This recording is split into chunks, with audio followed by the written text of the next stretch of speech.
Voilà, de retour sur Alger One Radio et spécialement dans Spoken Word, dans le tête-à-tête bien sûr. La dernière fois, on avait reçu, bien on avait voyagé, donc grâce à votre émission divertissement, information, musique, comme ça on vous permet de voyager un petit peu à travers le monde. La dernière fois on était à Toulouse avec un artiste qui s'appelle Mehdi Seri, qui est un Algérien d'origine, qui fait du slam et du chant et de la musique, qui mêle les trois styles.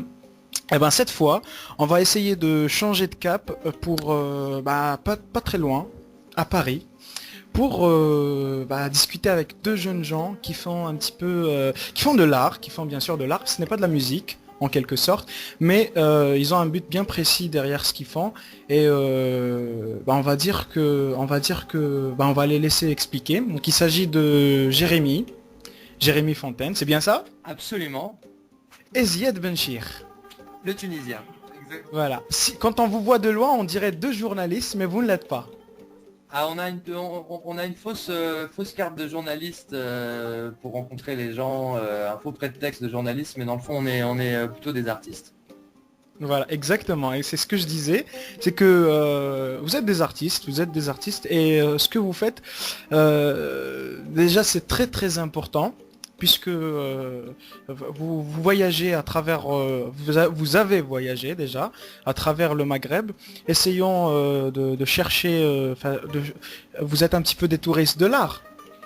Ah, touriste, quand même, ouais, on est un peu des globetrotters, quoi, on va dire, des nomades, mais on a toujours avec nous notre petit équipement de routard un peu technologique, on appelle ça Jedi, tu vois, un peu comme les Jedi dans Star Wars. On a un petit sac avec des caméras, appareils photo, des enregistreurs de son, Rien ne vous échappe, hein.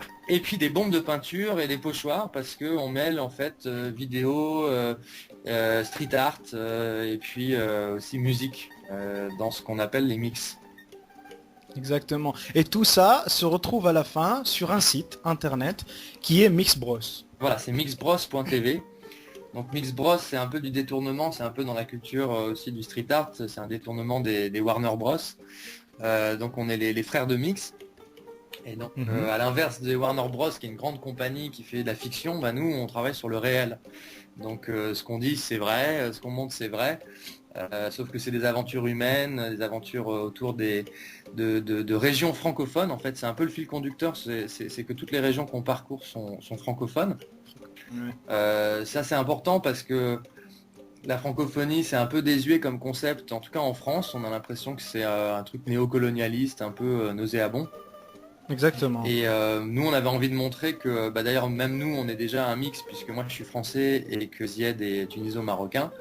Et notre point de départ, cette fratrie-là, elle se mettre au service d'une grande fratrie francophone qu'on essaye d'illustrer et de montrer, qui existe, où finalement, avec la langue française, ben, on peut voyager en Tunisie, au Mali, au Québec, jusqu'en Nouvelle-Orléans ou même au Cambodge, et puis y trouver des gens qui parlent français et avec qui on n'a aucun souci pour communiquer.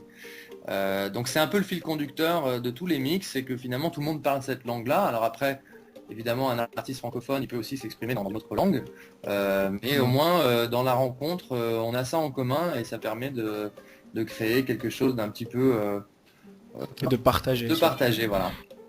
Mhm.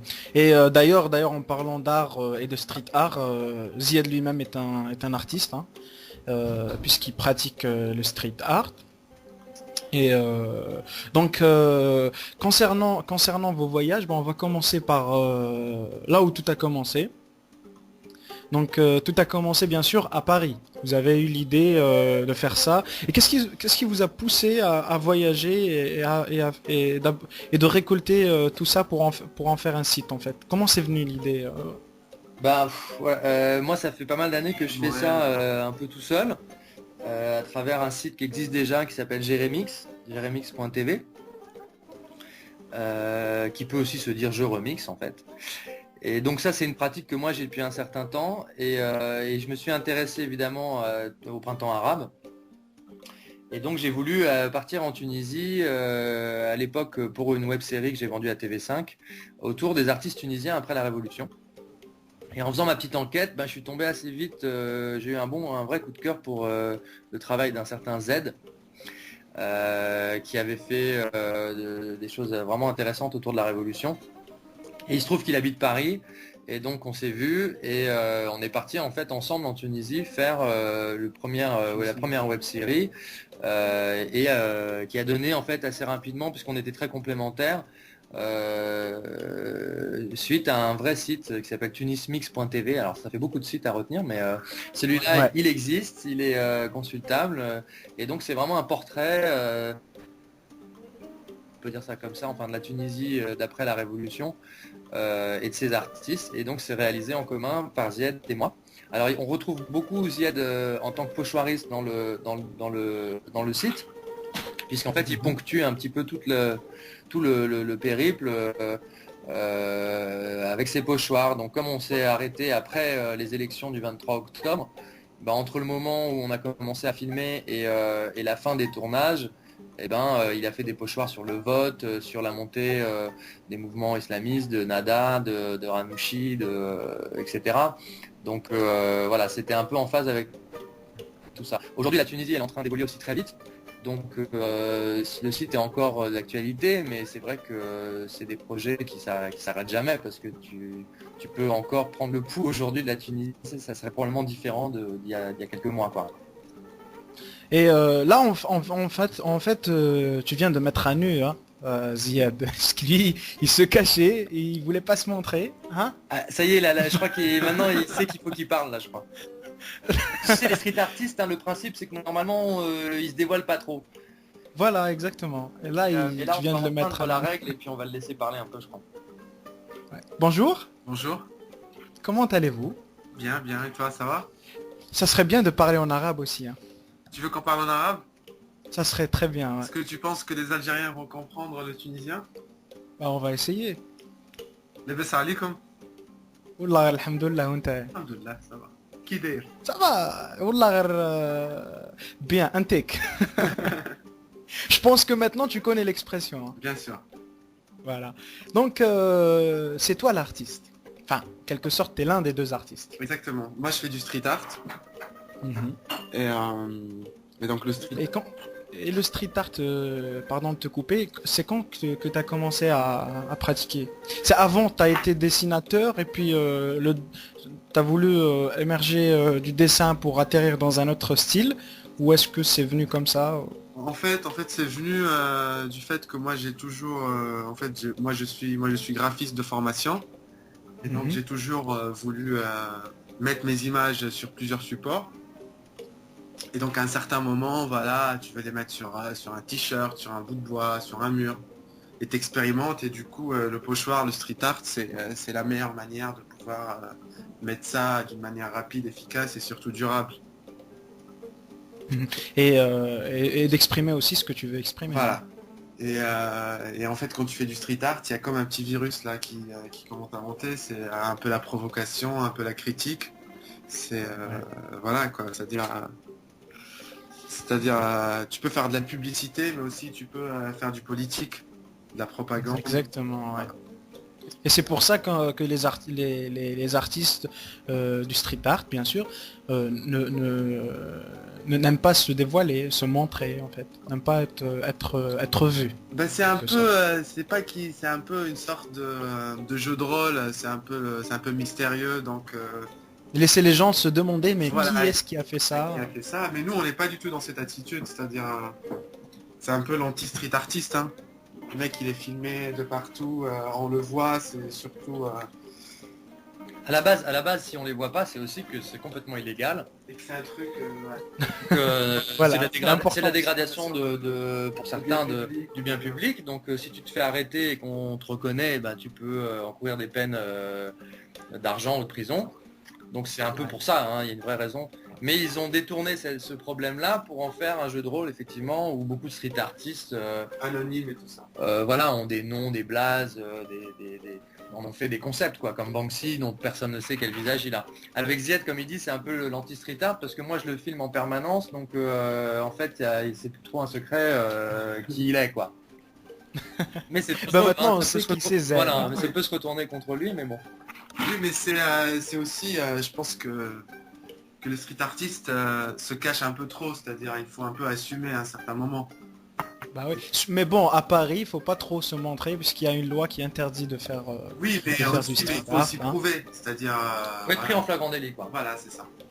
Ouais, ah bah oui. Et puis, Ouais. et puis ici, le street art maintenant, c'est un peu, ça commence à être connu, respecté, tout ça. Donc les grands du street art, même ici à Paris, quand ils sont pris, c'est-à-dire ils sont rien du tout, et même les services de la mairie ont pour consigne de pas du tout enlever des pochoirs ou des fresques de gens connus, puisque ça commence à devenir une source de, c'est-à-dire, tourisme, parce que les gens viennent voir les fresques et tout ça. Ah bah voilà. Voilà. Bah espérons que ça va encore avancer plus que ça, hein. Comme ça, même ceux qui ne sont pas connus se permettront de se faire connaître aussi. Absolument. Oui. Mais en fait, il y a beaucoup de monde hein, sur la scène. Hein. Je pense qu'il y a beaucoup de monde là-bas à Paris. Oui, ça c'est sûr. Ici au Maghreb, c'est pas encore très... Enfin, c'est vraiment rare, hein. Bah, c'est rare parce que c'est surtout un problème matériel où chez nous, il n'y a pas de bombe de peinture. Voilà, c'est sûr. Il manque ce déclic-là de voir quelqu'un faire ça et puis je pense Il y a que ça tout le aussi. monde le fera. Ouais, il y a un problème, Ouais. il y a un problème d'avoir l'équipement et puis il y a aussi le Ouais, fait les que gens ça le devient voient. un truc collectif et plus il y en a, plus ça crée une énergie, une ébullition quoi. Bah, en Tunisie, je pense qu'il là actuellement ça va. Hein. Il y en a vraiment, il commence à y en avoir beaucoup, ce qui est bien. Mhm. En Algérie, non, il n'y en a pas, d'après ce que j'ai vu. Ouais, c'est très rare, hein. Il y en a qui font, mais ça reste dans le tag, hein. Voilà, c'est ça, c'est-à-dire ça reste dans le marquage de territoire et tout ça, et c'est jamais vraiment politique. Voilà, ça reste pour le plaisir. Voilà. Bah, en tout cas, espérons que ça va marcher et qu'un jour, peut-être, le street art deviendra un art reconnu et il y aura des espaces, peut-être, qui sait, on n'en sait rien. Il y aura des espaces faits pour ça, des murs, voilà, ça c'est spécialement pour le street art et tout le monde se retrouvera. Qui sait, peut-être, Et je sais il y aura pas des s'il faut faire des compétitions. murs, c'est-à-dire que si on enlève la dimension un peu illégale et la dimension où les gens où en fait c'est le street artiste qui choisit son mur, parce que des murs, il y en a ici à Paris, hein, des murs autoristes, tout Ouais. ça, et du coup ça enlève le charme du côté voilà, surprise. L'adrénaline aussi. C'est ça aussi, oui, il y a ça aussi, et du côté risque où qui sera celui qui va faire le truc le plus vraiment en fait parfois ça frôle à l'impossible, hein.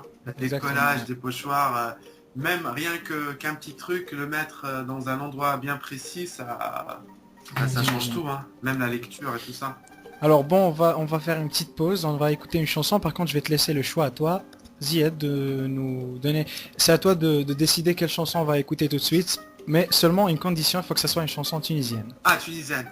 Ok. Voilà. Donc nous on va choisir une chanson d'un rappeur tunisien qu'on aime beaucoup qui s'appelle Phoenix. Et en fait c'est un featuring Phoenix Gros Kilo. C'est un rappeur français d'origine tunisienne. Et la chanson s'appelle comment la chanson? Ah, ça c'est une excellente question. Alors C'est c'est un Phoenix Freestyle chez Gros Kilo. C'est Phoenix Freestyle chez Gros Kilo. Ok, bah on va écouter tout de suite. On va écouter tout de suite la chanson choisie par Zied, et on se retrouve juste après ça.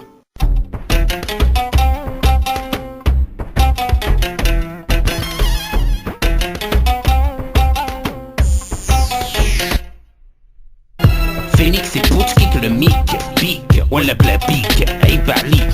Si tu critiques la technique يكفيك يزيك متمنيك بس البنية وهزيتيك. برتك بل النوم من منو للزوم. رقص viens la ma beat sur le beat بصحى تموت viens la lâcher يا اخي نسيت. C'est à quoi ça sert ton bec اللي تحكي بيه في كلام على الحيط. بيبي جيت لمدينة تتكون خديت فيزا كانك جيت. طبس راسك احشم تعيش فيلم اكشن. بحثك ديجا جاي تطبخ عندك ساتسفاكشن. شفت اللي فات شد المتابعة ديما تطول تالي ما تتلفتش بك تلفتها انت ما عرف عم بالي بك اللي تجي رخت. بيبي جيت نبخوش بانو صوم لي اساسا دغيت. سي بي اش ان اي اكس مستنى ولي فينيكس شكمبوز الجغاب جميت. نيفا ستوب هوني لي غيت كم غس امشي وانا دات تقعد عليكم كفلة. قلتلك arrête la ton cinéma كلمة واحدة راني نقول Gros Kilo Butch.